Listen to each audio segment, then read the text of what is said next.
ওই গরম পানি দিয়া গোসল করাইয়া সাদা কাপড়ের প্যাকেটে ঢুকাইয়া খাটিয়ার ভেতরে উঠাইয়া সবাই যখন জানাজার প্যান্ডেলে নিয়ে যাবে, ওরে মা জানালা দিয়া বলবে আমার বাবারে কই না, বলে জানাজা পড়ায়া কবরে দাফন করা হবে। মা বলবে জীবনের শেষবারের মতো আর একবার চেহারাটা দেখাইয়া দে, আমার বাবারে তো আর জীবনে দেখতে পারবো না, আমারে আর কোনোদিন আম্মু বলে ডাক দিবেও না।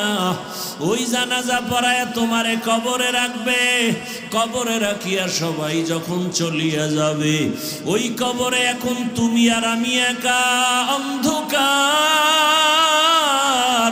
ওই কবরে এখন বাতি নাই সাথী নাই, ওই কবরে এখন দুইজন ফেরেশতা আসবে প্রশ্ন করার জন্য, মাথার মুষ্টি খুলিয়া প্রশ্ন করবে, রবের পরিচয় দাও, ধর্মের পরিচয় দাও, রহমাতুল লিল আলামিনের পরিচয় দাও। ওরে যারা বেনামাজি হইয়া কবরে যাবা, দাড়ি ছাড়া কবরে যাবা, ওরে গুনাহ নিয়া যারা কবরে যাবে তারা বলবে হা হা লা আদরি, আফসোস আমি কিছুই জানি না, কিছুই জানি না।